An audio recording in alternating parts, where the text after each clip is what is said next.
TimeRust.com proudly presents the Time Rust Brain Trust.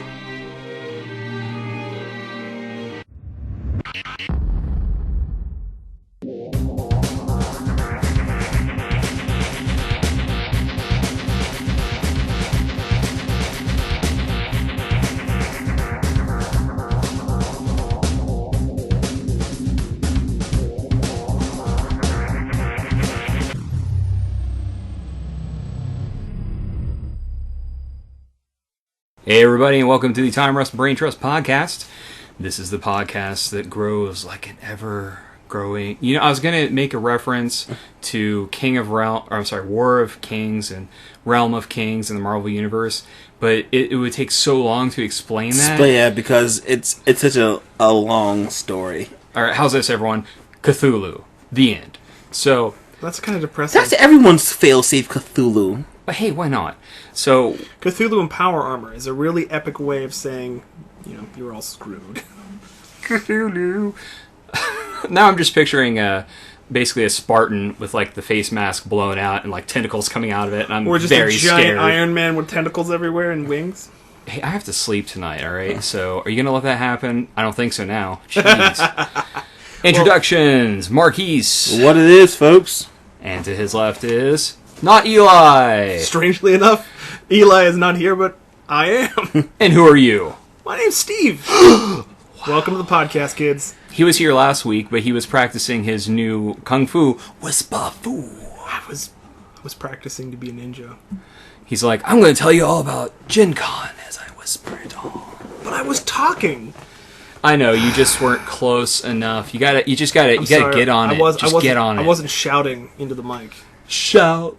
Kryptonite. If I sing any more, then, you know, we're gonna get sued. Yeah. I'm Nathan. I'm hosting this little shindig as usual. There will be shenanigans and escalation as always. Shenanigans. Well, it will escalate to something else. That something else might be mob mentality. I'm not quite sure yet. Interesting. Mob mentality. But before we start breaking down windows and such, Marqees, why don't you tell me, what are you doing? Okay. So yeah, I've done some stuff. Mainly playing Saints Row 4 and Tom Clancy's Splinter Cell Blacklist. Both games I've completed this week.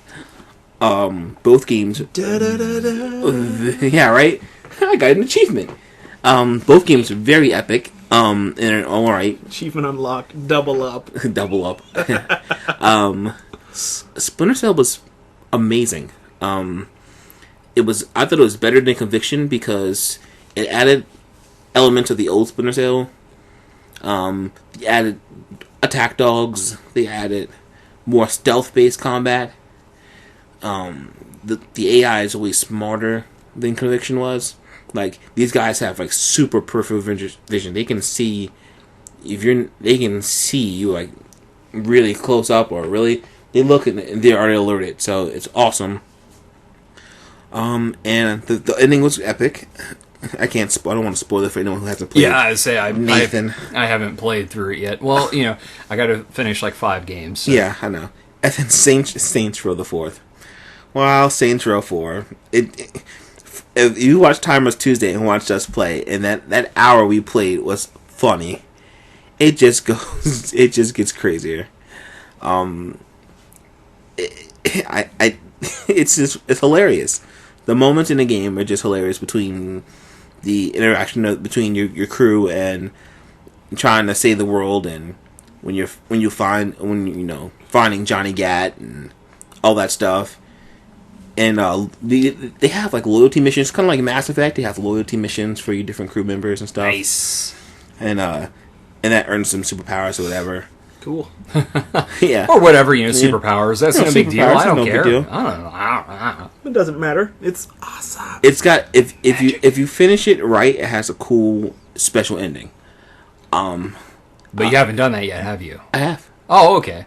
I have. You beat both games already. Yeah, I beat both games already. Yeah. I got another game lined up for you. I'll tell you about in a minute. Okay. And then so I'll probably get Teenage Mutant Ninja Turtles Out of the Shadows. I really want to play that game so bad. I get paid next week, so I'll probably pick it up next week. Bling bling ching ching. Watch Raw this week. It was pretty good. not gonna lie, Daniel Bryan's taking a beating of a lifetime, but you know what? He's Daniel Bryan, so he's putting on matches like dreams. AJ Lee dropped the major pipe bomb. We'll talk about that a little later. I read New Avengers number 9. A tie into Infinity. The Illuminati face off against Thanos' lieutenant, and only one Illuminati member wins so far, and that was the Black Panther. Everyone else is losing or lost already. Well, the Black Panther basically is kind of like Batman, isn't he? Almost. He's Batman with like, let's think. Just think Batman with like 100 dead Batman's abilities, strengths, and skill sets in your brain. And yeah. Instead of just a corporation behind you, there's one of the most technologically You've got advanced the most technologically advanced nation on the planet in your corner. So yeah, and then and you actually have real superpowers as opposed to not. Yeah, take that. It's Batman bashing day because Eli isn't here. I'd bash Batman whether Eli was here or not. Ironically, though, Marqees is wearing a Batman shirt. Yeah, I'm a Batman fan, but representing DC today between the two of you. Gotta represent the blue core. Black Bolt initiates some kind of weird kooky plan to give humans superpowers. Neat. So he activates everyone's X gene. He unleashes a Terrigen mist. Even worse. That's not good. Yeah. That's not good at all. Him and Mad Max came up with a kooky plan to give. They were ready for this. They were ready for the invasion because. But I don't want to spoil them. Don't ruin that. Yeah. Ultimate Comics Spider-Man number 26. I read, pretty awesome. Miles Morales is back in Spider-Man. Ultimate X-Men number 11. I like Scott Summers' X-Men's team. They're pretty beast. He's got a girl who can with control over time. They got a healer. They've got a kid who can hijack electronics. They've got the Stepher Cuckoos. They've got the original Angel. They've got a pretty hardcore team. Wait, you mean Warren Worthington III? Yes. They got him. Yes, he left. He left the original 5 X-Men to go with Scott. But, never mind. Yeah, well, I'll talk to you about that later. And then I read Wolverine and the X-Men number 35, the end of the Hellfire Saga. Very good. Brew's back. Yay! I'm not gonna tell you how Brew came back. Yeah, don't tell me. But it's an awesome way. And Edie and Kid Omega are a couple now. Whoa. Yeah. Other than that, that's what I've been doing. Yeah, that's pretty much it. All right. Yeah. All right. Hey, Steve, what do you do? I have been doing a lot more this week than I have in a while. Aside from playing a little bit of WoW here and there, and finishing up all of my illustration work, which includes a gift for a friend whose birthday is coming up. Whoa. Why'd you tell him about the game you played with the electrical equipment Tuesday? That's not a game. Tuesday afternoon, I was grinding the corner off of a block because all exposed corners in schools nowadays have to have smooth, rounded corners because children apparently are stupid enough to hurt themselves on everything. And while I was grinding the corner off of the block, the blade skipped off and gashed my right pointer finger, which it looked like a frowny face. You know, it felt like, and now I have 6 stitches, and it's not fun. Did you give it the disappointed face, Steve? No, it was more of I just had my finger torn open and slightly painful because I'm bleeding all over the place face. No, I mean afterwards. Yeah, I looked at it and was just, I shook my head, and the bandage didn't say much, but it's okay. So are you gonna put like 2 little dots above it and then look at your finger and go, why so serious? Maybe after the scar. Or did you go like this? Be like, do you want to know how I got this scar? And just tell a different story every time. That's your new thing, Steve. Yeah. Also, I am proud to announce the fact that I am back in control as the GM of my friends and I's local Vampire the Requiem game. That's how you're able to actually play. Yes, it is. Oh! I'm steering it closer back towards the original goal, which was a H.P. Lovecraft Cthulhu mythos oriented vampire game, which it's actually working pretty well. One of my players actually had a nightmare of some of the things that happened, which gives me a small victory. Is it anyone I know? It was Heather Fairchild. It's kind of funny. They were going across this lake to this riverboat that was stranded that had some sort of dark, crazy ritual going on, and they were attacked by a monster, which was a giant turtle, and out of its shoulders were coming big tentacles and it was part turtle, part crocodile alligator thing, and it had tentacles and teeth and eyeballs all over the shell, and it was a really cool encounter because it was chasing the boat, and while they were shooting at it, they were blowing off pieces of the monster, keeping it slowed down so it didn't, kill them all. It was pretty good. Did you ever watch In the Mouth of Madness? Yes. Whenever someone talks about Cthulhu, I kind of go there a little. Yeah, I can see that. It was mystic. It's going to be interesting. I can't really spoil anything because a couple of them listen to the podcast, but I've got plans. Don't ruin the death. Yeah. So aside from that, I played a new indie game that came out.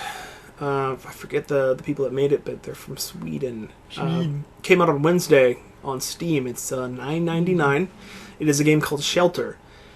And what Shelter is you play the whole, the graphics are pretty simple, but they're colorful. They're actually well done. There's not a lot of intense lighting because they want you to focus on the narrative and the journey. But it's the entire game is played from the perspective of a badger, a mother badger, and you have 5 little babies that you have to care for, and you have to keep them fed and safe and warm, and keep them away from predators, and there's actually a part where you have to cross a river and you have to do it quickly in certain intervals or the babies will get washed away. There's forest fires. There's actually a part in one of the preview videos where an eagle carries away one of your babies. Aww. It's super sad. Literally, I read a review that they were by the end of the game, you will have named every one of your cubs, and you'll probably play favorites amongst them, but you'll be very heartbroken when one of your bad decisions ends up in one of their death. And it was the game is over when you lose all of your cubs, and you're trying to get to a better forest because you're burned out of the first one. So is that the actual ending, though? Is there a way to make it to the forest, or is that just a dream? No, you get through to the forest. If you're smart about it, you can if you hide in the tall grass when you see the bird's shadow, and you hunt enough food, and you can actually hunt animals, and you keep your babies safe. You can get all of them through the journey, but it's supposed to be kind of difficult because you have decisions you have to make sometimes. One of them, they even get sick sometimes, and you have to find herbs to feed them and get them healthier. It's so there's no words at all. It's just light music. When you do something good, you hear a light strumming of a guitar. It's very positive. But when things get really intense, there's a river or a fire or a bird, it starts picking up the tempo. So it's kind of it's in a way it's kind of like the movie WALL-E, where it says a lot with very little words. And wow, it's a great game so far. It's definitely worth the $9.99. They basically, I watched their review on it, and the creators said that they wanted to create something that had more emotion and more character to it because their previous game was a platformer, beat 'em up game, and there's a million of those out there right now, and it's just emotionless garbage. And they were like, well, let's make something of a different, more like a Fable type thing, and that's what they did, and it makes me sad because I've had to restart my game a couple times. Aww. You let the babies die. Aww, Steve. It wasn't my fault. The cubs are dead. And there was a fox. There was a fox. And I didn't get to the fox in time because I was supposed to pounce on it. And oh, you actually get to hunt do animals, offensive stuff. That's I was going to kill the fox so my babies could eat it, but then when that happened, a bird grabbed one of them, and I was very sad. Was it a 9-tailed fox? No, it was a normal one. Nah. It wasn't casting jutsu. Anyway, aside from that, and playing a little bit of Injustice here and there, that's kind of... Oh, I downloaded the new Halo 4 Champions pack. Oh, tell us. That it's 800 Xbox gamer points. $10. Yeah, it gets you 2 maps, and one is based off of the Halo 3 map, The Pit, and it's super good. The other one, I forget the name of it, but it's a brand new map. It's really good. It's got a bunch of gravity elevators and stuff, and it's really cool. If you buy the whole 800, you can buy it piece by piece, or you can buy all. You just drop 800. You get like 6 stances for your multiplayer character, which are all really awesome. Nice. You also get a bunch of skins for your weapons, like steampunk variants and things like that. So they just have skins, which they're not amazingly good, but the 2 maps and the 3 armor sets you get are well worth it. Like you get a new mode of play called Ricochet Ball. Well, I think it's Ricochet Ball, but it's kind of like Griff Ball, but you get more points for like running the ball across the line or throwing it across the line, that kind of stuff. And you get an armor set that makes you look like a football player, like a Halo Space Age football player, which is not bad. And you get a Forerunner themed armor set, and then you get one. I forget what it's called, but it's an armor set you're only able to unlock by getting Assassination Mastery, which is really hard. You get a different colored version of that automatically, so you can look really awesome, But there's a lot in the pack, and it's actually quite good. I recommend it if you're a Halo 4 fan. You play it. I mean, I pick it up and play a couple matches every other day or so, and I like to play myself some multiplayer. So if you guys are still playing it, then check it out. I want to, but there's just so much coming up, and I still haven't beaten so many games. See, I'm really. Like, I've got to wait for the games that I want to come out. And well, are you getting the one next month? The big one? Big one. GTA 5? Yep. No. I'm waiting for 4th gen. Oh, I don't... It's... You think it's going to be on 4th gen? It's going to be on 4th gen. Yeah, it's going to be on 4th gen. It's just like Saints Row the 4th. It's going to be on 4th gen. Yep, just like Batman, just like everything else. Mm-hmm. They're bringing out everything right now to generate money, and then they're going to bring it out. Because... GTA 4 was such a great game. Like, Nico Bellic was a great character. I love the whole like stories, choices, and stuff like that because they actually affect the way the ending worked and things like that more so than some games like Mass Effect. But so I'm looking forward to 5. I'm looking forward to playing Saints Row the 4th on my PS4. But I mean, if you can't wait, I'll let you borrow my copy. If you can't wait. I can wait. My actual next big purchase is going to be sadly enough, it's going to be a 3DS. Okay. So I can play. I know how. I think Pokemon XY, the new Fire Emblem game, and I'm actually literally buying a handheld system for Shin Megami Tensei 4. Wow, dude, I'm going to get a 3DS if you're getting it because then we can have Pokemon battles. Yeah, of course. I got to trade it back and forth between the different Dude, versions. Pokemon battles are amazing. It's just that I'm a big Shin Megami Tensei fan. I've played pretty much all the games. I can't hate on you for that. Don't get me wrong, but he's mad because we're playing Pokemon. Anyway, so Nate, what have you been doing? What are you doing? Well, I actually did some stuff. All right, first off, I went to go see You're Next in theaters. And? That is an excellent horror film with surprisingly great comedic elements. It's very dark. It actually has a plot. It's got good... Wait. Horror film. With a plot. With a plot. I know, it sounds crazy. I'm intrigued. I don't want to give the plot away, but the premise is, hey, it's I think it's either Thanksgiving or it was the anniversary. I think it was the wedding anniversary of the parents. 45th.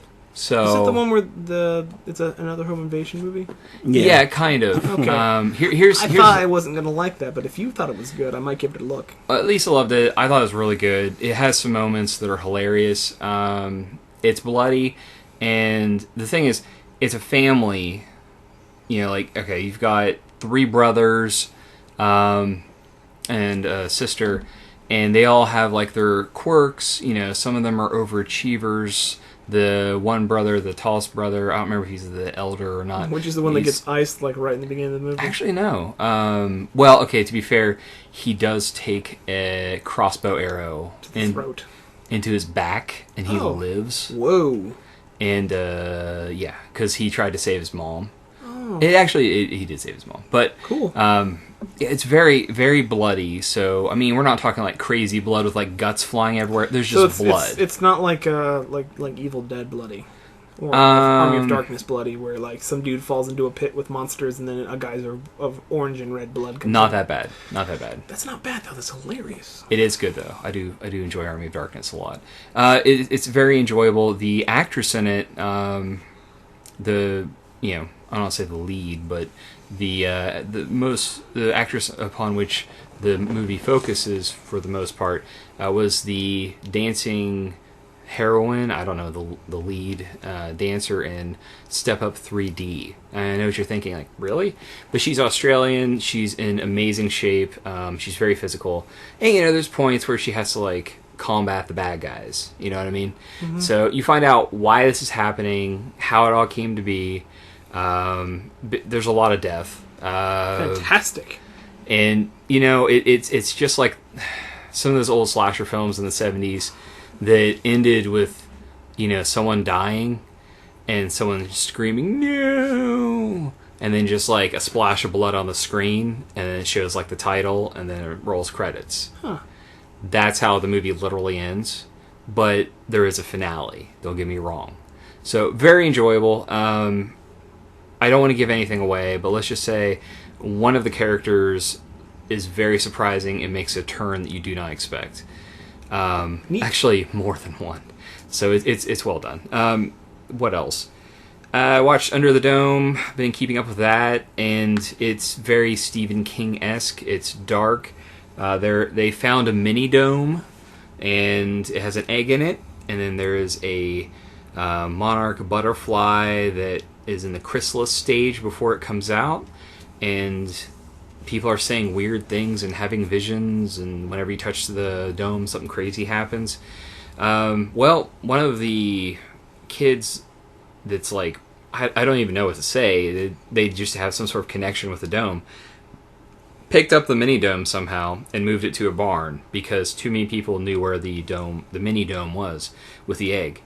And then they got 4 people to touch it, and they were the right 4 people that had seizures at some point between, I don't know, birth and the dome coming down, or birth to now, including when the dome fell down.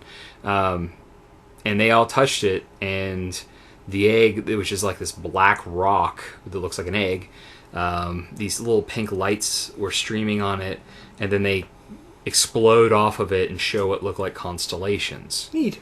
I don't know what's happening! So, it's pretty cool. I would have been like, should have birthed something sweet like a monster. Yeah. Watch Continuum. It's a great sci-fi show. I can't really go into it too much. Because it's complicated? It's very complicated. It's good. Good story, though. They're basically time travel, but then, oh, hey, guess what? Just because you can time travel in 2075 doesn't mean that other people can't time travel past that. So there are basically raiders of the past coming back in time and doing things, and now our hero is getting screwed over. It's the girl that played Scarlet in G.I. Joe. Yeah. That's like the theme of the whole show. Well, it should be Continuum. Now you're boned. Well, the season 2 boned even worse. What happened in the first season? I thought the premise was just gonna be her versus terrorists, but then they added like this third element in there of like other time raiders, which was cool. It is. I don't even know how to explain it. I haven't been able to watch it lately because I don't have the... See, this is what happens when you mess with time travel. That's what Thanos was trying to tell Peter Quill. Oh, don't even get me started on that. You mess with the time, things get messed up. They just don't have a TARDIS. I watched Raw. It was very good. We'll talk about that after news. Just a little bit, state of WWE update, plus some news on wrestlers. We've got some other news too. We got lots of news, so it's going to be chock full. But I actually played some games this week. What'd you play? I played, first off, this is the non-surprise, because it was our Time Rest Tuesday game, Disney Infinity. Disney Infinity is thoroughly enjoyable. I would watch you guys play it. It is like crack. It is. You were Mr. Incredible. I was Mr. Incredible. I kept picking up.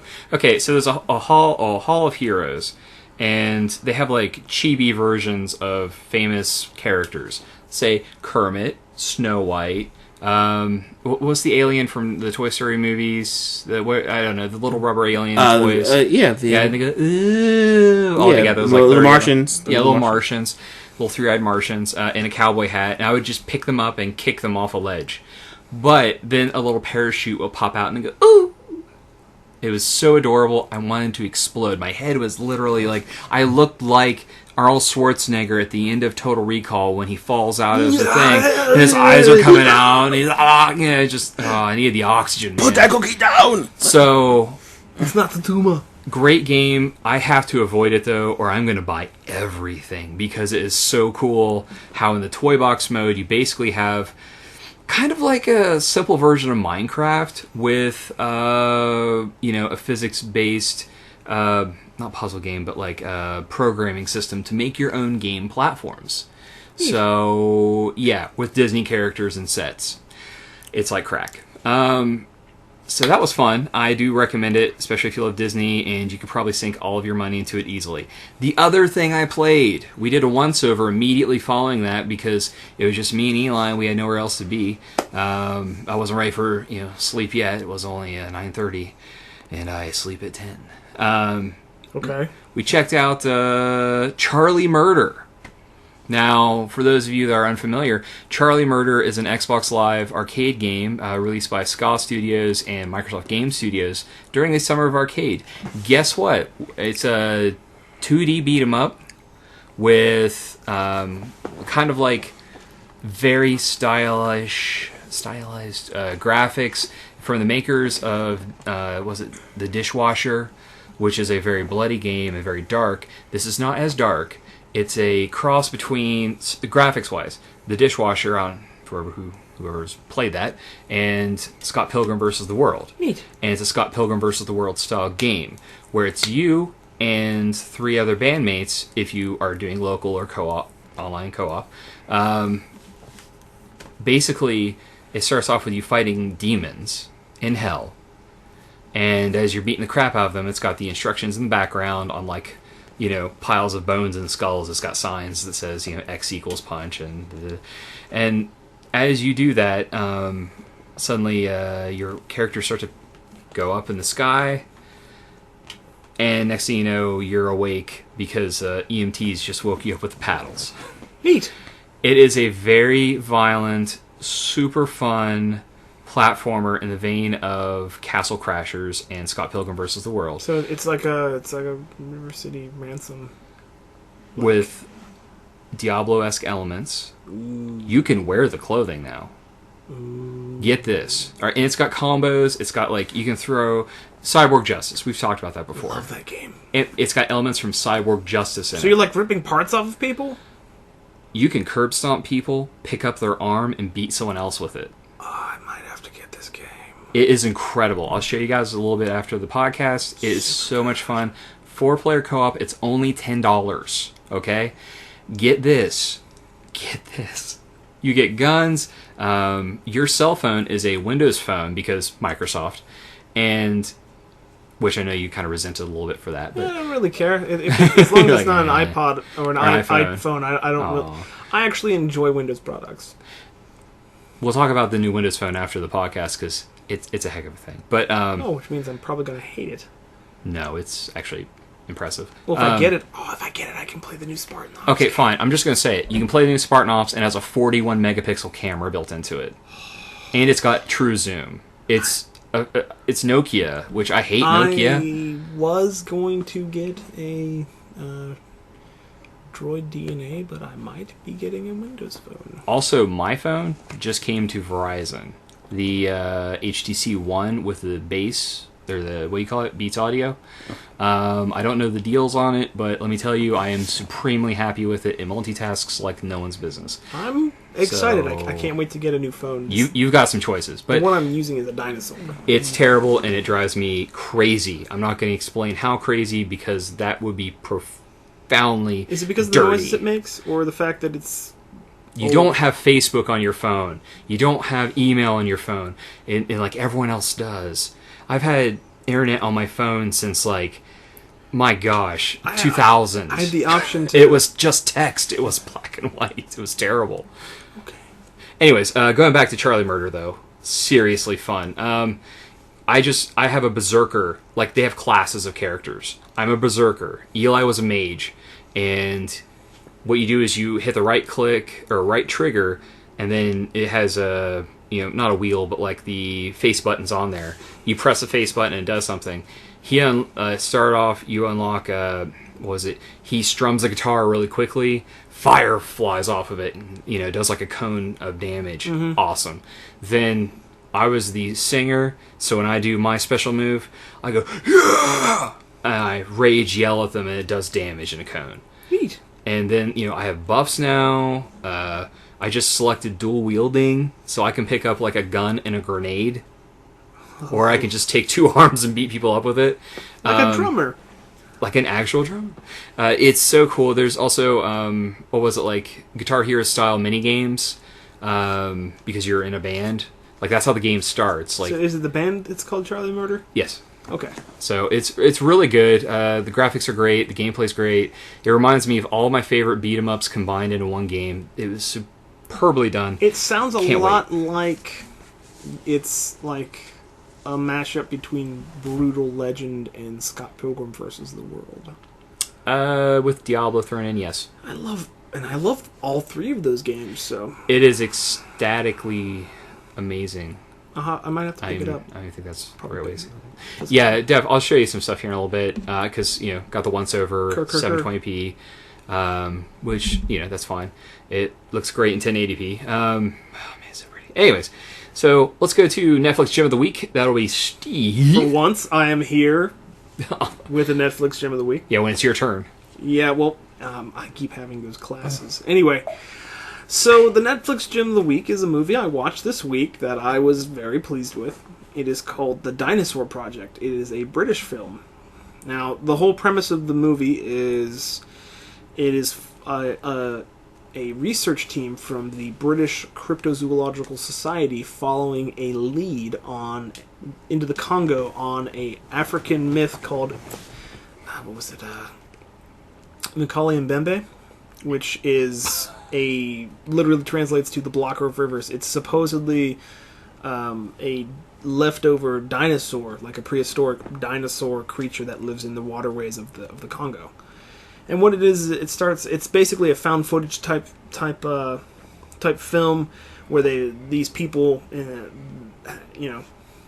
everything's gone to crap. They've been missing for over a week, and someone picks up one of their backpacks out of the water. And inside the backpack is a bunch of hard drives from all of their cameras. And what it is this this super awesome explorer guy and his 15-year-old kid that he doesn't want to come, that stows away because he's just some kid with... That's what they do. Yeah, slight father issues. But they all go into the Congo with their team, and their helicopter crashes because they look out the window and they see these, it looks like large birds, but really, and he's like, oh yeah, it's like Congo waterfowl. Some of them have like a 15-foot wingspan, and really what it is it's a flock of pterodons. And one hits the propeller, and you see blood spatter across the glass, and they go down, they crash, and their helicopter catches fire. So they're in the middle of the Congo, close to this mythical thing that the locals are like, oh, it's this gateway to the demon realm, which is basically a gateway to where the dinosaurs live. And what's the name of this movie again? The Dinosaur Project. That was really it's awesome. I'm sorry, I got really interested with this. It's really cool. Like, so the kid, he's actually good with stuff. He's trying to figure out how to fix their sat phone and stuff. And like, there's a betrayal element, but they're going through they're actually going through the waters and stuff, and they find these little dinosaurs, and like some people get eaten, and like this kid befriends one of them and calls it Crypto, and like. Yeah, he calls it it's pretty Crypto. And it's actually pretty cool because the father, like, he doesn't want his kid to come, and his kid thinks it's because he doesn't like trust him or doesn't like him or anything, but it's really, he figures out like near the end of the movie it's because he's his son and he wants to keep him safe. He's like, I didn't want you to come. It's not because I don't love you, but it's because it's dangerous, And it was really cool. And there's the CG effects are actually pretty well done. and the plot is well paced, and it's one of those things. It's a cascading waterfall of crap that keeps happening, where they're like, oh, stuff happening, people get picked off one by one, and they actually end up in this valley with all these dinosaurs and stuff, and it's a really cool movie. I highly recommend it if you enjoy dinosaurs or the found film genre of movies, or both. It's got some funny moments. It's got some good moments. There's not a heck of a lot of action, but there's some actually pretty good parts. And there's even the atypical, because they're being followed around by a TV crew because they're filming this, and there's the producer douchebag guy, and he gets his in the end, that kind of stuff. And it's pretty cool. There's not the best part is it's done well enough that it doesn't have to have a lot of blood, but there's still dinosaurs and some of them eat people. So it's not like you stumble upon corpses and stuff. They come to an abandoned village with some blood spattered all over a couple of the huts. That's the extent. So it's well done enough that they don't have to, there's no shock and awe with, dinosaurs are eating people, there must be corpses and guts strewn all over the place. No, it's actually pretty well done. Nice. So I highly recommend it, because not only are dinosaurs awesome, but it was a good movie. Were there some good jump scares in it? There were a couple. There was one really good one that reminded me of Deep Blue Sea. I'll have to check that out this weekend, because it's going to be a movie weekend, because it's Labor Day weekend! Oh yeah, I'm so excited. But I'm pumped. Yeah. And then that was one of the other movie I watched was Grave Encounters 2, which was also pretty good for what it was.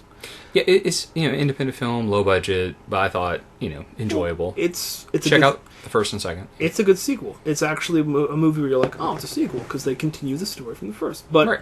The Dinosaur Project, check it out. It's really good. It got me back on the interwebs looking at cryptozoology, which is also always fascinating for me. But it's basically just it's a pseudoscience where people search for mythical and undiscovered animals. So it's pretty cool. I highly suggest you check it out.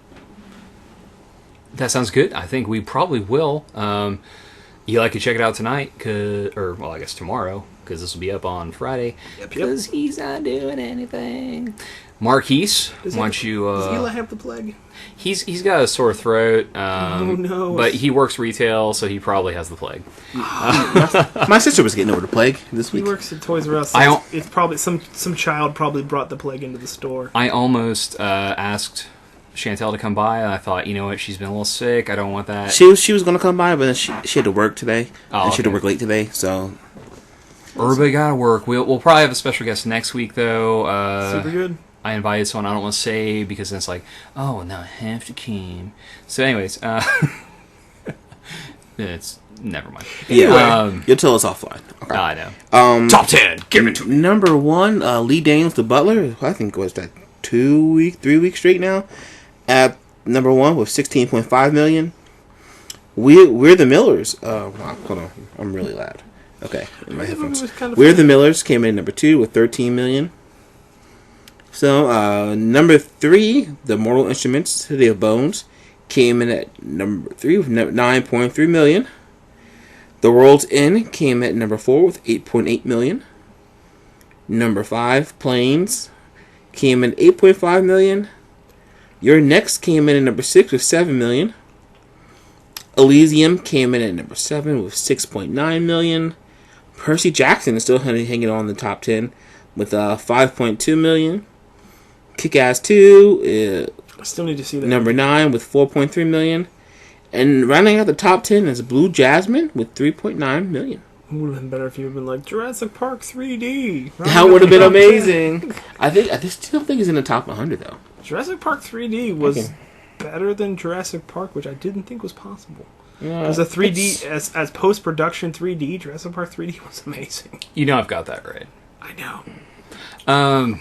We need more 3D. Yeah, so we've got lots of news to talk about. I tell you what, let me do just... Yeah, there's literally only one game that I care about that's coming out next week. That'll be, what's that, GTA 5, right? No, that's like the middle of the month. GTA 5 is going to be a good game, though. Yeah, because this is, the 29th? Yep. Next week, unless Game stops lying to me, Diablo 3 is coming out on consoles. Yep, that's true. That's kind of a big deal. You guys have fun with that. Well, no, it's kind of... Diablo 3 was a good game, but... It's going to get, I believe, the expansion on the consoles. I know. So they're already looking to make the expansion on the consoles. They've already announced it. I got tired of Diablo 3 because I played the crap out of it, and the story was a little lacking. It wasn't as epic as, in my mind, as 2. Like, 2 was just amazing. But you know what this has that I'm really excited about? I'm not going to buy it, but I'm just excited about this. I believe it has local co-op, Yes, which... I believe it does. Is pretty cool, because basically, what's a game we've been wanting to play for a long time? I know I've been talking with some people about it. I want a new Gauntlet game. Remember those? They were getting really good. Gauntlet Legends and stuff? Yeah, those are fun, right? Creed Warrior is... What's this? Yeah, no, I know. Yeah, I know what you're talking about, though. I definitely wanted a Gauntlet. Another Gauntlet. I like Gauntlet Legends. It was one of my favorite arcade games. If it goes on sale, or someone offers to get you something, for like a Christmas gift, you know what I mean? Like, yeah. You don't really want to pay full price for it, but if you can get away with not paying full price for it, I suggest it for you, because that would be kind of awesome. You know what I mean? Like, you can sit there, do the couch co-op, and then, hey, it's a fun game. I love I'm not a big Diablo fan. I can't even say I'm not a fan, so... But you like the Gauntlet Legends, though, right? Well, I like the Gauntlet Legends. This is basically going to play just like that, I can honestly assure you that if you enjoy that type of game, Diablo 3 is really well done. It's got shiny graphics. It's fully voice acted. It's got a decent story. The plot is a little quick, but at the same time, it. Honestly, I'm kind of waiting for Dragon Age Inquisitions. Oh, jeez. See, Inquisition.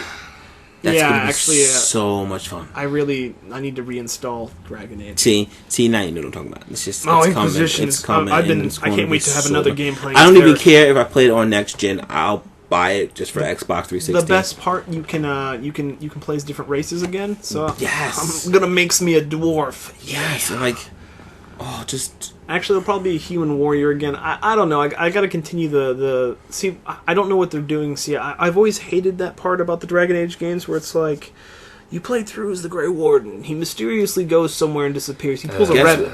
Guess what? Now you're playing as this guy. And then you're like, oh, now you're Hawk, the character from Kirkwall. And at the end of the game, even though I set myself up to rule the city, I magically went somewhere else.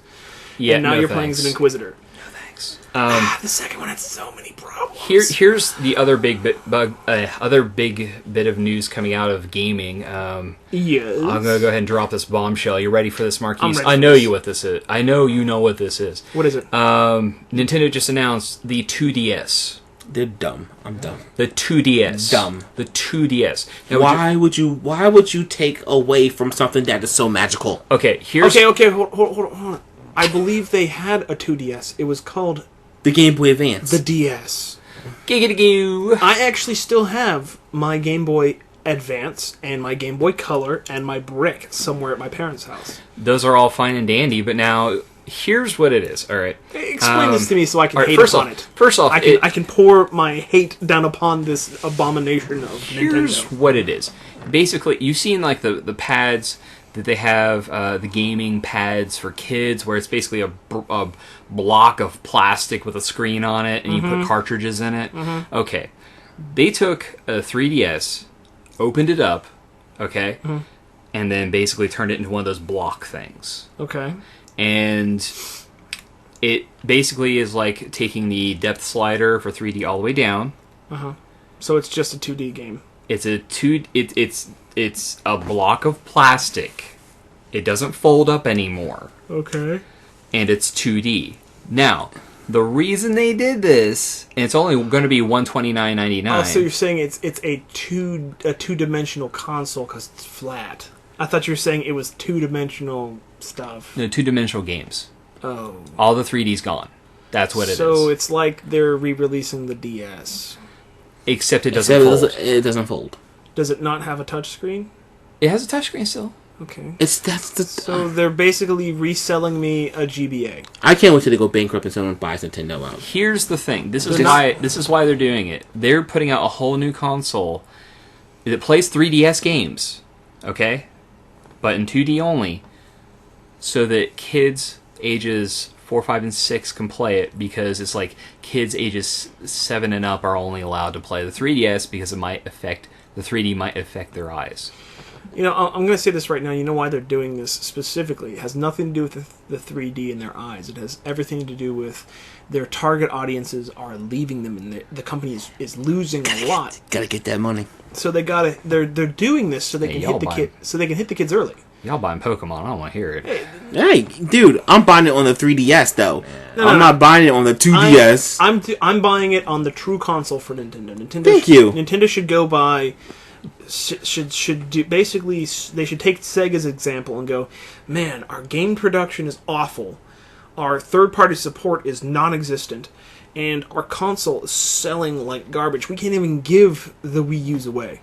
What they should do is they should stop making consoles and go specifically for handheld, because the third-party support in their handheld is amazing. Absolutely amazing. It blows like when you look at your handheld and you look at your console and you got better third-party support, better games for your handheld than your console. Just leave the console. I mean, you know it's a bad thing when a company like EA, who loves taking money from people, goes, you know, I don't think the last 2 DLC for Mass Effect 3, which was one of the Wii U's launch titles, should come out on this crappy system. Yeah, and it was and the last 2 DLCs. And one of the DLCs was free. It was a multiplayer download pack. They didn't get any of the extra stuff. Well, see, when the whole thing comes down to it is, like I said, they should go back to more. They should focus all on their handhelds. They should stop.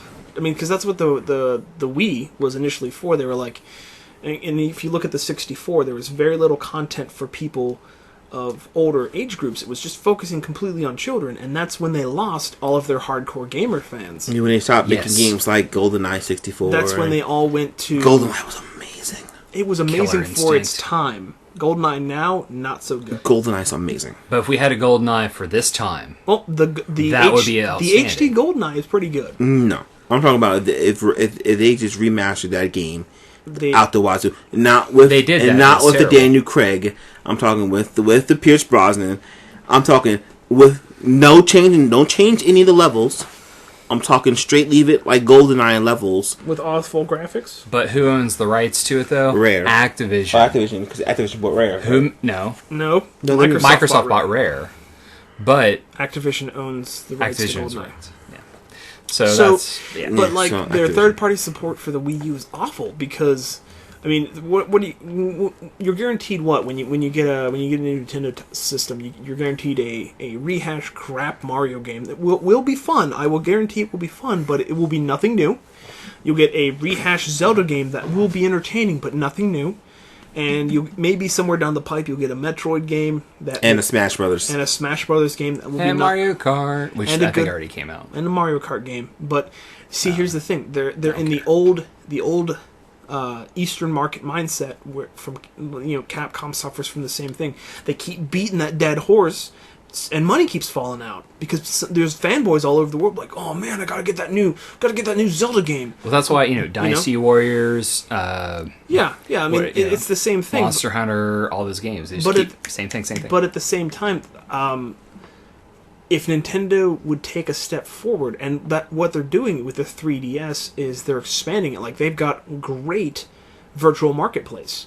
Like, there's games all over the place you can download into your 3DS. So if they would just focus more on that, where their good games are coming out, and just drop the Wii U, because it's the typical Nintendo gimmicky crap. Which leads into the final thing I'm going to give, and then Marqees can get through the deluge of information. The Wii U price just dropped to I don't care. But it didn't. That was great. That was great. Bravo, Nate. That was well worth it. That was. I didn't mean to carry on, but that was a good payoff. that was boom shakalaka. You deserve that. Nux. Right there. No, You're wearing a ring. He goes to give me the fist bump with a power ring on, dude. Oh my gosh. He's like, here, have some hope. I was like, oh no, I won't do the left hand because it's all bandaged. Nintendo needs hope. Yeah, Nintendo needs something. Because they're going to go the way of Sega, and Sega went down the drain. Mm-hmm. Yeah, then they keep buying up other companies, like, say, Atlas, to try to make their games good, and it doesn't work. Sega bought Atlas? There are Sammy, I believe, is eyeballing it if they haven't bought it already. They bought Relic, I knew that. Anyways. Anyway, okay, so we've got some news to talk about. Let's talk about this, the mere news. So, first of all, big casting news. As Ben Affleck has been cast for Bruce Wayne Batman in not only Batman vs. Superman, but in multiple Batman movies. Yep. I think this is a good step forward. I highly enjoyed him as a similar character in Daredevil. I'm Batfleck. I don't know. 2 for 2, Nate. 2 for 2. I think he Zing. won't. I think he won't be doing drugs. And you're like, what did you just say? Here's my Did Batman just speak to me? here's my problem with Affleck, and wow, we're really okay.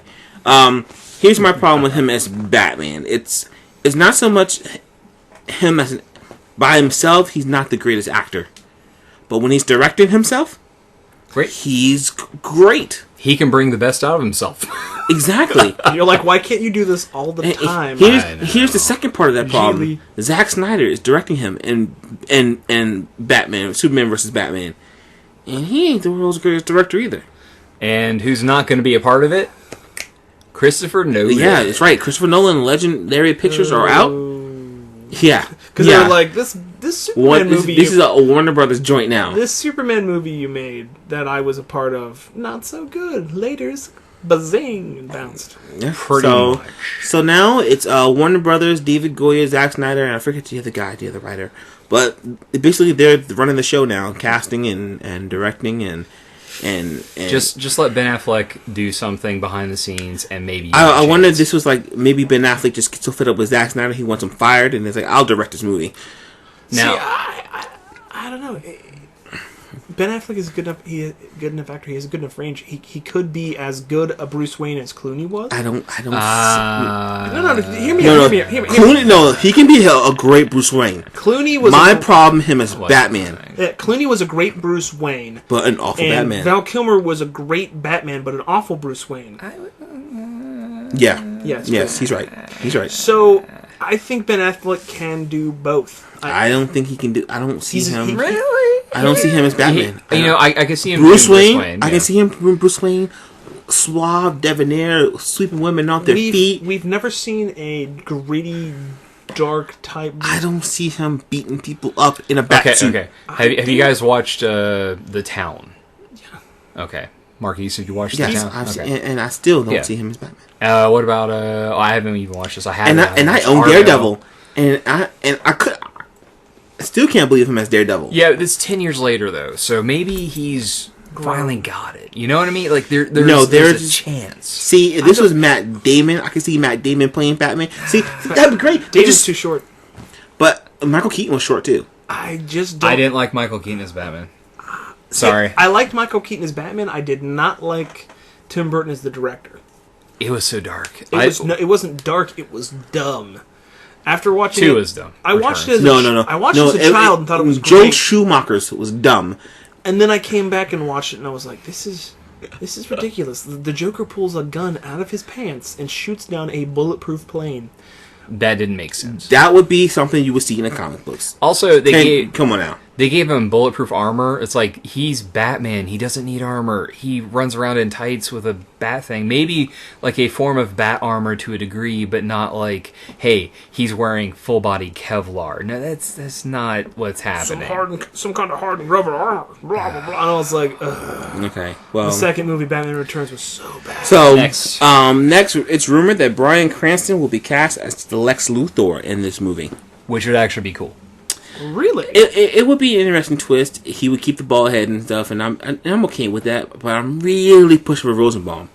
And Rosenbaum got the Stan Lee stamp of approval. Oh. And that's a big stamp of approval in any likeness of a world. Plus, Rosenbaum has the experience of playing Lex Luthor already. It's been a couple years since Smallville. No one really. When he first started Smallville, it was like 2001. it's 2013 now, so he's aged a little bit and matured. So. I think I'm one of the only people in existence that hated Smallville. Probably it had its faults. It had its faults. It didn't have its faults.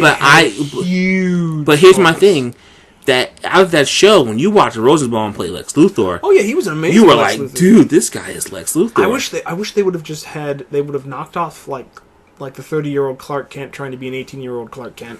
Yeah, he was 25 when it started. Yeah, so, if they would have just done like, I just want to see a show all about Lex Luthor because he was awesome. I was like, I want to see the Lex Luthor show and like him being amazing, and then like Superman showing up every once in a while to try to thwart him and him being Lex Luthor. Did you know that actor though? Actually, Michael Rosenbaum has done the Flash. Mm-hmm. Like I think it was the Justice League. He did the Flash voice. He is the voice of Flash, and yeah, he is the voice. Except for the Flashpoint movie. Yeah, which was odd. But every other time DC's called him, he was the voice of the Flash. And he is a big nerd. He's kind of a cool guy. So I would be very happy if he did this. What else you got? Okay. Yeah, MTV Video Music Awards 10.1. Don't you bring this onto my show. It is TV news. So suck it up and deal with it. Much like I dealt with Scary Movie 5. You just deal with this. $10.1 million on Sunday. There's million viewers. Viewers. Like I'm kind of supposed Come to on! TV, and I didn't touch it. I didn't watch all of it. I've been watching bits and pieces of it this week. I YouTubed it. I would have. There was the big controversy about Hannah Montana. Miley Cyrus. To sum it all up, she could have offended less people. The best part was watching the crowd's reaction on. Yes, the Smiths, where they were all like. But like, if she could have just come on stage, she could have come in like play. She could have sung a decent song, not dressed up in the way that she just said, in a very classy way. Look at me, I'm an adult. But instead, she decided to. She decided to go. Look at me, I have daddy issues. Yes, she does. Her dad supports it, by the way. He said he wishes twerking were around when he was a big thing.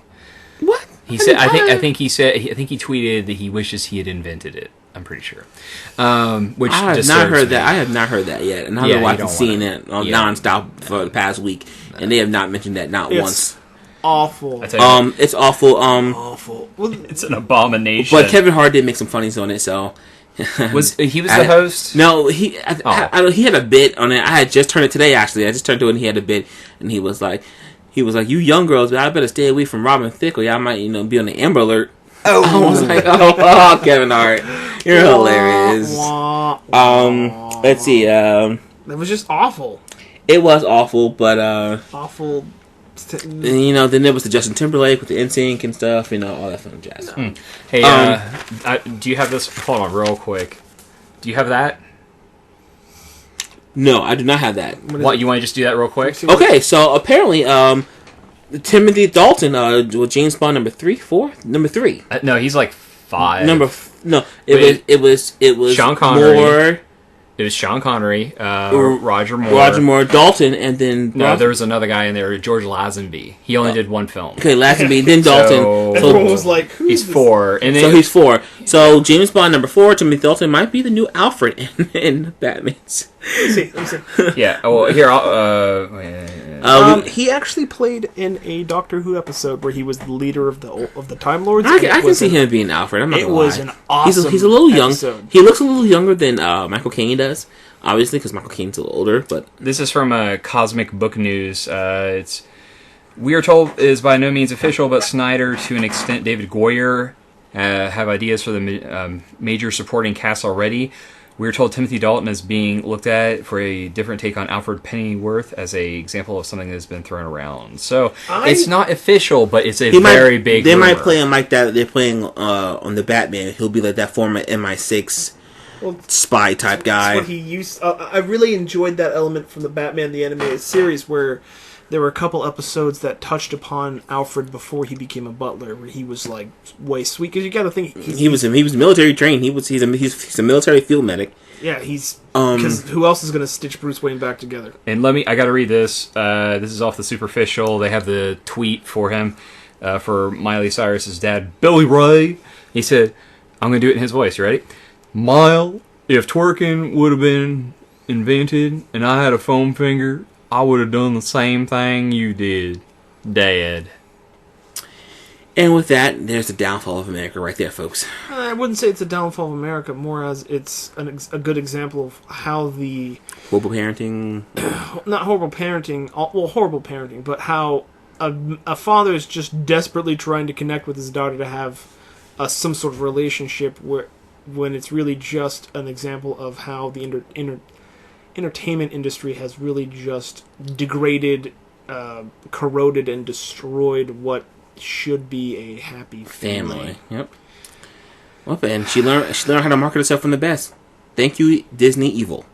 Disney's not evil. Disney's powers corrupted for this purpose is evil. No. What? See, Disney marketed her, but she took it on her own way when she became a free agent. So this is all her doing. This is her daddy issues, her wanting to be acknowledged as an adult. So she pulled a Madonna. Yeah, she did do that. If she had just milked the Hannah Montana name some more... She could have been rich. She could have been rich? She could have been super rich. She could have been Olsen twin rich. Dude, that's exactly what I was thinking. She could have been a billionaire. But she's and not. She's not. She decided... She went into what her major... Her major okay, but she went to that thing. She went into the music industry more heavily, which is what kind of destroyed her. Yeah. Let's see. Power Rangers turned 20 this week, guys. Yeah. Seriously, go Power bring Rangers. this on this show. You're gonna bring this on this show. We are geek and nerd culture, and by all means, Up top. Power Rangers is geek and nerd culture to the first degree. 20 years. So lame. 20 years of 20 amazing years. television. I'm going to the Power Ranger. I'm going to the Power Ranger panel at Comic-Con next month. You know it. Can you get me some autographs? That'd be pretty sweet. I hate you guys. I'll try to get you. I'll try to get Tommy's autograph. I'll try to get one for Steve. I'm down for that. Now, if the Power Rangers could have been the VMAs and then the building caught fire and everyone died, that would have been delicious. No. See, What? You have powers to hate because you stuck watching one episode for like 8 days in a row. I've checked it out before, it's just and a difficult I thing hated where it's basically like all they did were they were just crappy actors, and when they were using the Japanese combat footage, it wasn't a bad show. You know what? It was writing for kids, but at the same time, and one of my favorite episodes was Power Rangers in Space. It was like supposedly last season of the show. Earth gets invaded. They destroy Zordon. It's like it was all Good. like, oh my, but Good. it was stuff that kids. I mean, you're like, dude, they killed Zordon. Good. See, I mean, I gotta say, I've seen Nate. You and I know that there is worse things out there than Power Rangers. Oh, I know. it was VR Troopers and Superhuman Samurai Cyber Squad and Big Bad Beetleborgs. We can go on. No, I'm Mass not talking Rider. about that. I'm talking like the Kamen Rider is a huge tradition dating back into the 60s. No, just the American version. No, the Mass Common Rider. Rider. Yeah, I'm talking about the American version. Sorry, I've done my homework, but I mean, there's worse things out there. Like 90% of anime is awful. No. Yes. No. 90% of anime. Yeah. Not 90. That's a really high number. Okay, 85%. I've got some, which reminds me, have you watched Spriggan No. yet? Spriggan is so good. See, the only thing about Spriggan is a one-shot movie. It's not a show. I know, but it's still really good. Okay, All right, go on, moving forward. It's rumored that Bradley Cooper will be the voice of Rocket Raccoon and Guardians of the Galaxy, which is I'm kind of confused on. It's only a rumor because they're already filming Guardians. That means they would have to have Rocket's voice already. No. Because he's a main character on the Guardians. Okay, they don't actually have to because he's CG. He's going to be CG, right? So what they're going to do is they're going to film it. They want a motion cap, though. Well, you know what? Just move. I can't. Oh yeah, keep going. I'm just saying. Anyway, come on. Let's see. Let me make sure I covered everything. Saints Row, the 4 sold over 1 million copies this week. Excellent. So we're definitely going to. We'll most definitely see a Saints Row 5 or maybe a reboot of the series. I would like to see a Saints Row TV series. Actually, they talked about this a while ago. 50 Cent wanted to make a Saints Row movie. I can see that, and I'd be okay with that. They still need to do it because the only condition is you get the writers from Volition to write the movie. But that would actually Yeah, work. it can't be like the Green Lantern movie where you have all the 3 really good writers on it, and it still turns out a steaming pile of garbage. Well, you know why? Because that was all Warner Brothers. Sorry, you know, Geoff and that Johns. You can't make Geoff that Johns movie. was like, the boss said Warner Brothers said it was good. I think it's good, even though I scripted this show better than this. They were like, They were like, They saw my paycheck. They gave me a big promotion for this movie. it's like, hey, Geoff. He's like, yeah. It's like, if you put your name on this movie, we'll give you lots of money. That's the same thing with Quesada. Quesada's like, oh my goodness, Spider-Man reboot, monies. Now the COO. The Spider-Man Pretty reboot much. was- And so I'm happy. Spider-Man reboot. Axel's running the company a little better than he is. Yes. He's running the comics part a little better than. I almost picked up Green Lantern the movie for like $9, and I realized it was. I picked it up Green for Lantern the I movie. picked it up for $7 at See, buybacks. I kind of like. I mean, I like the movie to an extent, and then the Green Lantern fan in me goes, yeah. giant and killer fart cloud. I guess my last thing would be James Spader has been cast as the voice of the Ultron for Age of Ultron, which Ultron will be created by Tony Stark, not Hank Pym. Which is good because Hank Pym's a jerk. And Yeah, but he's also way smarter than Tony Stark. I but don't care. He's been the scientist supreme before, so Which was all in his brain. it's a thing. He's the second smartest person in the Marvel universe. Who's the first? Mr. Fantastic. That's fantastic. Really? Yeah. Bruce Banner's number 3. Tony's number 4 or 5.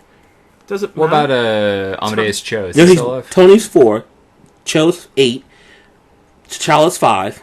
See, that's the thing. No, Doom is 5. Doom is somewhere. I think Doom is 4, T'Challa's 5. Okay. And then I'll go down from there. Tony Stark has a much more practical use of technology, in my mind, Yeah, but which would lead to the creation of Ultron, because Pym is a loser. He's a loser. yeah, well, but Anyone that would beat the Wasp in any continuity is a loser. well, he also has to. He's not one to stray from his issues. He's got a lot of insecurity issues. But then again, it was redeemed when Captain America And the ultimate Kicked thing, the crap- he kicked the crap out called of him him. a meatball. He told him He told him to get bigger. and so when I he had grew, something he to was hit. like, "Good." He goes, "I wanted it to be a good fight." No, I got something to hit, and he gave Giant Man a concussion Yeah. with a steel beam. And then he took The his girlfriend. ultimates. And he took his And then woman. he totally took his woman. And then he That's took the his way- woman. And that's the way it's supposed. It was done And back then- in Cap's day when you saw something wrong. It came down to fisticuffs, and Yeah, then I'm you gonna know, take your woman. I'm just. so winner goes and spoils. it. I don't know what they're going to do for Avengers 3, but they could take some stuff from Ultimates Volume 1 and 2. Ultimates throw it in Volume 1 there. and 2 were amazing. Because they did actually take the big, The Cap tank was amazing. Hulk. he's driving the tank towards the Hulk. It's like, oh yes. I'm like, yes, I'll make good time. Yeah, we Ultimates should get you those medics there, son, to look at that gash on your face. You What know, gash on my face? Boot to the Burn. head. The best part is, does this A on my chest look like? Does this say like France on my head? I was like, this big A. I'm like, yes. oh man. And then I have to reread when that. gay Thor like summons Freddie Prinze when Jr. Thor summons the Asgardians, and Hawkeye's like, dude, I am sorry for ever talking crap about you. Because they think that Thor's like a crazy like hippie with a big hammer. He's a pacifist with a hammer that shoots lightning. There's so many good scenes with that with Hawkeye when Yeah. it was like, he's loose, don't kill him now. And he shoots, and he's like, you just better run, just run now. It was so crazy because they basically turned him into Bullseye, but a good guy. And also, I gotta say, Hawkeye, the individual book series, amazing. Oh yeah, Just the Aja's killing I've heard that. good things Him and about it. I've heard it's good really things. good. him and Fraction are just destroying the mess out of that book. Well, it brings me back to what do you call it? Daredevil with Brubaker, his initial run, outstanding. It's just it's different. It's very pulp. I love it. I like the fact that have you gotten to the fact where he's dealing with the different girls in his life? Yes, He's dealing with the different women in his life, and he's like each of them have like a different represent a different playing card or something. he's dating Jessica Drew, Spider Woman, right now. I don't know if he still is, really? but where I am, He's dating he is. Jessica Drew. He's Black Widow is his best friend, but he's dated her. His Yes. ex-wife is Bobby Morris, Mockingbird, and who's now a super soldier. who's now a super soldier. Oh. He's training Kate. What's Kate's last name? I forget. Bishop. Kate Bishop. She's the Young Avengers Hawkeye, and she's got a thing for him. Although, isn't she too young, or is it just like... She's about 18 now. Oh, boy. Yeah, she's got things for him. And then there was that girl in the series. Yeah, the girl in the series, and they're all like... And Player's gonna play, man. He's the dog. He is. Jessica Drew has addressed this before. They were talking about during Avengers vs. X-Men. They were looking for a sidekick, and they were like, "What about Moondragon?" He goes, "We can't use her." They were like, "Really, Hawkeye? What?" He was just like, "What?" He was just like, they were like, "Who else? What about that person?" No. You really? She was like, "Really, Hawkeye?" He's like he's like the James Bond. He was just like, really "What?" is. He was like, "What?" He goes, and he looked at it and goes, "You're one to talk, though, Jess. Really?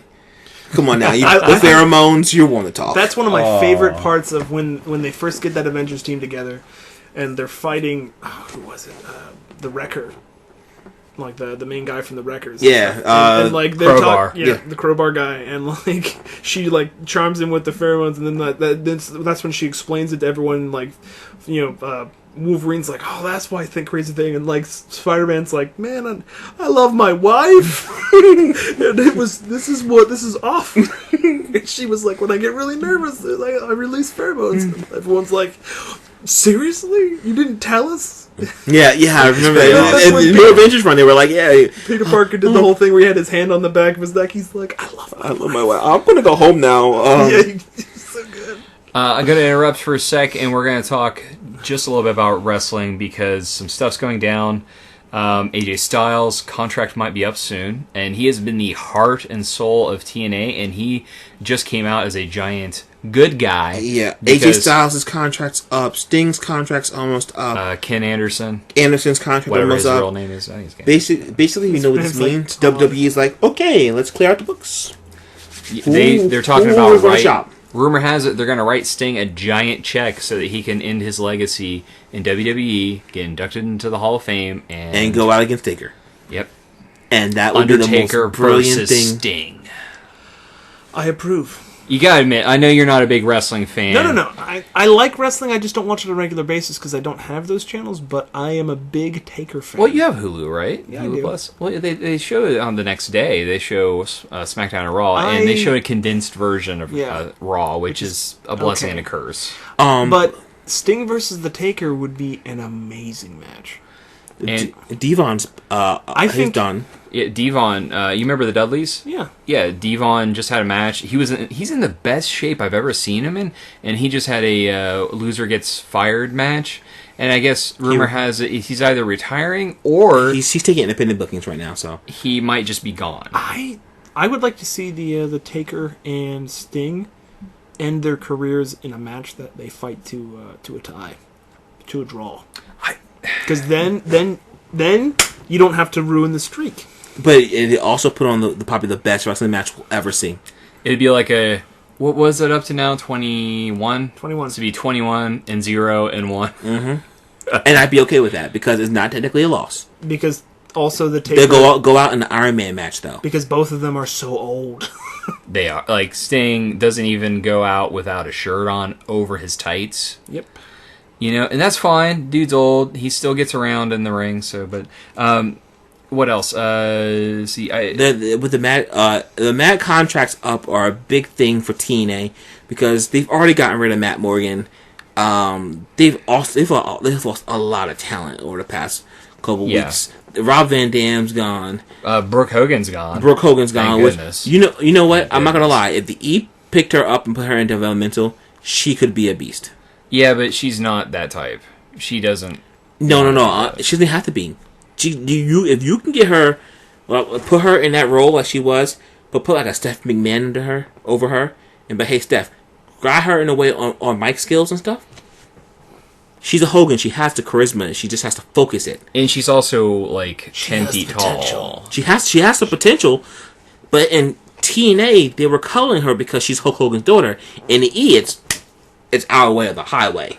Yeah. So she's an Amazon that requires a focus to bring out her true potential. Yeah. I mean, she's already in shape. Like, she lifts. If she wanted to wrestle, they would absolutely throw her in a developmental, no problem. Yeah. I think she get a hardcore pass too because she's a legacy. Just like Ted DiBiase. Speaking of legacy, Ted DiBiase opted not to renew his contract with the WWE. He was just done. They weren't using him anyway. And he's actually a good, really good wrestler. But he's not good on the skills like Cody is. He's not as good as Cody, but he can do a better job than some others. It'll be good for him to go out in the indies and get work. It would be good for him to get some experience. I don't know who's a better wrestler, him or Curtis Axel, because I don't like Curtis Axel. Every now and then surprises me, but I don't think that he's there yet. That's why they gave him Paul Heyman, which is great. I mean, his mic skills are okay at best. That's why they gave him Heyman, because Heyman makes dudes. And how awesome was Monday with Heyman? See, CM Punk's his surrogate son. Right? That's the angle they're running, which in real life is kind of close to the truth, because Heyman believed in Punk so much that he begged WWE to keep him. All right, when they just wanted to let him go when he was like in developmental. Mm-hmm. So he begged them. Did you watch the documentary, the CM Punk's thing? Most of it. So you got that part, and so they have this real life thing. Well, now they're separated, no longer friends, and Paul Heyman's betrayed him multiple times. Brock Lesnar destroyed Punk, and basically ate him up and spit him out. That's not true. That match was a both ways match. It was a both ways match, but still, Punk took a lot of beatings. So anyway, he now been destroyed. Now he's got to be built back up, I guess. But he's just wanting to fight. Are they wanting to build him up stronger, faster than before? Do they have the money? Actually, they have the money. They have the technology. They will rebuild him. So you're saying that CM Punk is going to be rebuilt as a cyborg? They what was it? Which would $6 million man, maybe. Well, nowadays it'd be like the $6 million man. Well, doesn't that much money. Cybernetics ain't cheap. The dude was it Curtis Axel was holding him while Paul Heyman hit him with a kendo stick multiple times in the abdomen. It was so bad. It was kind of hardcore when they were doing it. Like it was I loved you. Yeah, that's the thing. He's like crying, saying, "I loved you. You were my son," and just hitting him with it. Why was he hitting him again? Because he's the villain. Punk's the good guy. It's very weird. So Punk's no longer playing the heel. He's no longer a heel. He's now face because he's against. Because with Cena gone, what happened to Cena? He's got to work on something with his tricep, the big nod. And, that was gross. I saw that. He has a bad injury. So they have Daniel Bryan now in a somewhat, CM Punk Stone Cold combination role versus the New Corporation, which is, you've got, was it Stephanie and Vince in the background supporting it fully, Triple H running the show, his man, the champ, Randy Orton, they're good friends now. And then you've got the Shield. The muscle is the Shield. Huh. But see, they got to make Daniel Bryan a little harder. But what did they do? They had him do a gauntlet match, and what did we get? We got like 15 minutes of Seth Rollins and Daniel Bryan in the ring. That's great, but in order to make the story go, the wrestling is great. Don't get me wrong. It's so good. But you've got to make him. He's got to show. If you want to make him that next level, he's got to show ruthless aggression. Well, I'm talking backstage attacks. Yes, I agree. I'm talking like where he's just like he's tired of playing games with these people now. But he did do one thing this week. Was it Triple H gave Randy Orton a brand new Escalade? And what did Daniel Bryan do? Because his catchphrase, yes, he spray painted yes all over the Escalade. I would have preferred the DX Express moment when he just takes something and just drops something heavy on it. Remember when Stone Cold took? I miss that stuff. He destroyed the cars. DX Express was this big bus that DX was traveling on for a long time, and Austin was coming back from a big surgery. He couldn't wrestle just yet, but he came back on the SmackDown, and he was like, "Well, while I've been off, I've been doing a little bit of deconstruction. I formed my own company, Austin Deconstruction." He gets in this big old crane. He turned the crane over, and you see this big old beam. He drops the beam on the bus, and the bus explodes. I think I saw that. Yes. Pretty awesome. Yeah, it was pretty rad. I mean, they don't need to be that degree, but Daniel Bryan started getting ruthless to these guys. Taking the Shield one by one, just be like pipes and stuff. Showing Triple H and that they are not messing with an ordinary person. But I also want to note, what's his new finisher? Oh, the knee running, leaping knee. The He running basically just goes, "Rah!" And then just, it looks like something out of a fighting game where he goes, "Hurrah!" The knee forward and just right into their face. Like, that's how he beat John Cena. It's very, it's very Tony Jaa-esque. Okay. Where he just runs, big knee to the face, then they're like, oh, crap, that hurt, down. Speaking of Tony Jaa, don't mean to segue, but you. Oh no, I tell you what, we'll wrap this up with the Tony Jaa what you're going to mention, and then we'll go to the finale. Cool. So, Tony Jaa has been cast in Fast and Furious 7, which is some big news because I like that. I like that casting. We don't know what role he's going to play yet. People suspecting he's going to play his brother. Oh, dude. Yeah, and so that would be interesting if he's gonna if he was to play his brother. I forget the guy's name. I feel bad for Han. Han's he brother. played Han's brother or step brother or something. Because Han and with blood brother. Yeah, so it'd be Jason Statham versus Tony Jaa, and the final amazing. fight would be amazing. I don't even care who wins; it would just be awesome. But yeah, so Fast and Furious 7, if you don't know, takes place after Tokyo Drift, after all the movies. We're finally caught up. Jason Statham has just killed Han. He's like, you killed my brother. I killed one of your family. That's the thing, like at the very end of 6, not to ruin it for anyone, it's coming out on Blu-ray here soon, in September.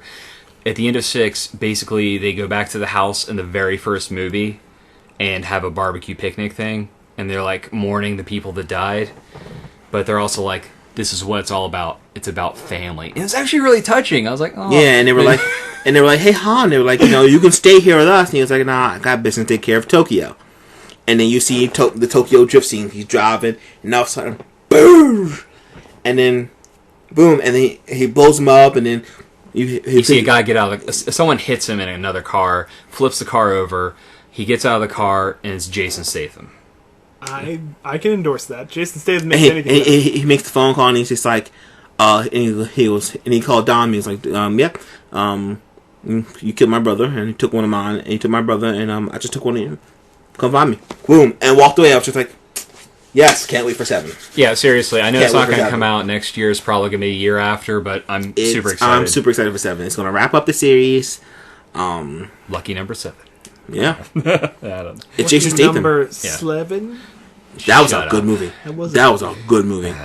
I'm not a big Josh Hartnett fan by no means, but that was a good movie. It was a good movie. Well, between that and Lucy Liu. I was gonna say that and Bunraku, you got a couple movies you could. Bunraku was such a good film. Bunraku was amazing, dude. It was just like the gunless cowboy and the samurai, just like and then fighting, and then he got the bear, he got the brass knuckles, and oh, it was just like Ron Perlman.